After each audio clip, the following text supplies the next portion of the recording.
வீட்ல ஒவ்வொருத்தரும் ஒவ்வொரு மாதிரி இருக்கீங்க. அதுவும் உங்க அப்பத்தா. புரியுது தேனு. இந்த வீட்ல என் அப்பத்தாவை சமாளிக்கிறது தான் பெரிய விஷயமா இருக்கும். அப்பத்தாவோட குணம் அப்படிதான். எதிரில இருக்கிறவங்க மனசு கஷ்டப்படுமேன்னு யோசிக்க மாட்டாங்க. என்ன தோணுதோ அதை வெளிப்படையா பேசிடுவாங்க. ஆனா அவங்க ரொம்ப நல்லவங்க தான். எங்களை எல்லாம் படிக்க வச்சது, எங்க குடும்பத்தை பாத்துக்கிட்டது எல்லாமே எங்க அப்பத்தா தான். ஆனா என்ன, அவங்க பேச்ச மீறி யாருமே இந்த வீட்டுல நடக்க கூடாதுன்னு நினைப்பாங்க. அவங்க பேசுறது எதையும் நீ மனசுல எடுத்துக்காத. எங்க அம்மா மாதிரி கண்டும் காணாம இருந்துரு. அப்பத்தா உன்னை பத்தி சீக்கிரமே புரிஞ்சுப்பாங்க. சரியா தேனே? ஆனா இந்த வீட்டுல சந்தோஷமா இருக்க முடியாதுன்னு மட்டும் நீ யோசிக்காத. உன்னை நான் நல்லா பாத்துப்பேன். உனக்கு தேவையானது எல்லாமே நானே செய்வேன். என்ன ஆனாலும் சரி, நான் உன் கூட தான் இருப்பேன். யார்கிட்டயும் உன்னை விட்டு கொடுக்கவே மாட்டேன்.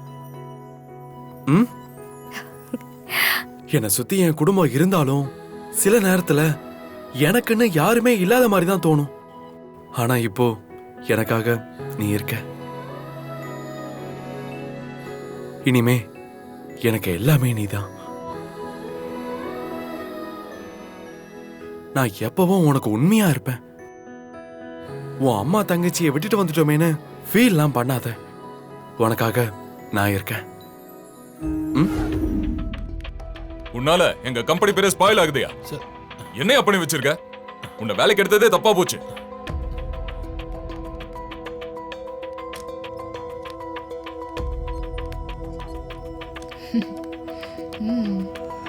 ஆமா. ஏ மீனாட்சி, வா. எம்டி உள்ளதா இருக்காரு, உள்ள போ. என்ன விஷயம்? நீ உள்ள போ, உனக்கே தெரியும். அந்த மேனேஜர் இருக்கானா? அவனும் உள்ளதா இருக்கான். நீ உள்ள போ. சரி. என்னை பத்தி எல்லாரும் தப்பா புரிஞ்சுக்கிட்டு இருக்காங்க சார். எல்லாம் தெரிஞ்சுதான் வந்திருக்கேன். Excuse me sir. Come in.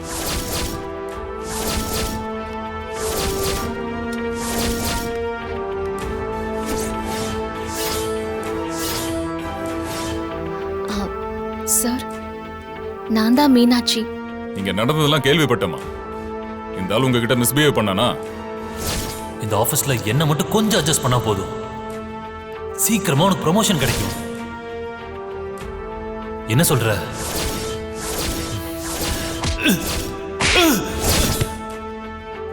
ஆமா சார், என் அக்கா மேரேஜுக்காக லோன் கேட்டிருந்தேன். பர்சனலா தரேன், கெஸ்ட் ஹவுஸ்க்கு வான்னு சொல்லி என் மேல கை வச்சான். இல்ல சார், போய் சொல்றா சார். சார், நான் ஒரு ஜென்டில்மேன் சார். யாரு, நீயா? சார், இவன் ஒரு பொறுக்கி சார். சார், இந்த பொண்ணு சரி கிடையாது சார். மீனாட்சி, என் கம்பெனில இப்படி ஒரு பேட் எக்ஸ்பீரியன்ஸ் நடந்ததுக்கு நான் ரொம்ப சாரி சொல்லிக்கிறேம்மா. நீ எதுக்கு வேலையை விட்டு போகணும்? எனக்கு ஒரு மெயில் பண்ணியிருந்தா நான் அப்பவே வந்து ராஸ்கலை டிஸ்மிஸ் பண்ணிருப்பேன்ல. Sir sir, please sir, please sir. Shut up. வாயை திறக்கக்கூடாது. சார் வாங்க சார். சார், என்ன சார் போலீஸ்லாம்? என்ன சார் இன்ஸ்பெக்டர்லாம் வந்திருக்காரு?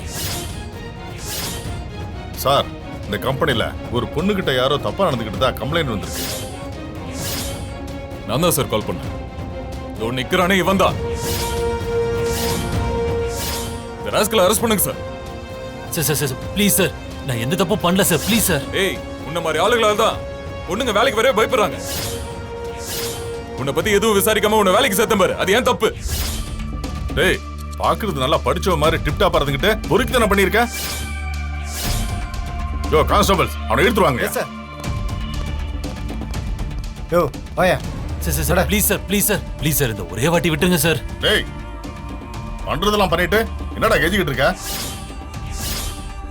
என்ன அரெஸ்ட் பண்ண வச்சிட்டீல, உன்னை சும்மா விட மாட்டேன். பாத்துக்கிறேன், போடா. டேய், எங்க போனாலும் மிரட்டுறியா? இந்த ஸ்டேஷனுக்கு வா, அங்க வச்சு கவனிச்சுக்கிறேன் உன்னை. சார், நீங்க அப்புறமா வந்து ஆபீஷியலா ஒரு கம்ப்ளைண்ட் கொடுங்க சார். Okay sir. யோ இழுத்துருவாங்க. Okay sir. ஏய் யோ நடடா வாயா. நட.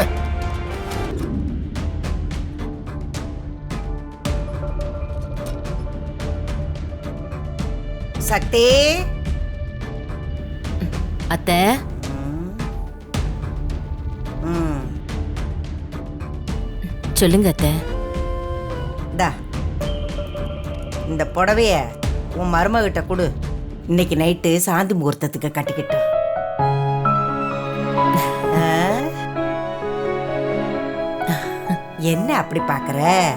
என்னடா இவ காலையில இருந்து எரிஞ்சு எரிஞ்சு விழுதா, இப்ப இந்த புடவைய கொடுக்கறான்னு தானே? அப்படிலாம் இல்ல அத்தை. கோவம்லாம் எனக்கு இருக்குதான் செய்து, அதுக்குன்னு என் பொறுப்பை நான் செய்யாம இருக்க முடியுமா? நடக்க வேண்டிய சடங்கு எல்லாம் ஒழுங்கா நடக்கணும்ல. உங்க மனசு எனக்கு தெரியும் அத்தை. இந்த குடும்பத்தோட நலத்தை பத்தி தான் நீங்க எப்பவுமே யோசிப்பீங்க. அது உனக்கு நினைவு இருந்தா சரி, போய் கொடு. போ மருமகிட்ட கொடு. ம் சரிங்க அத்தை.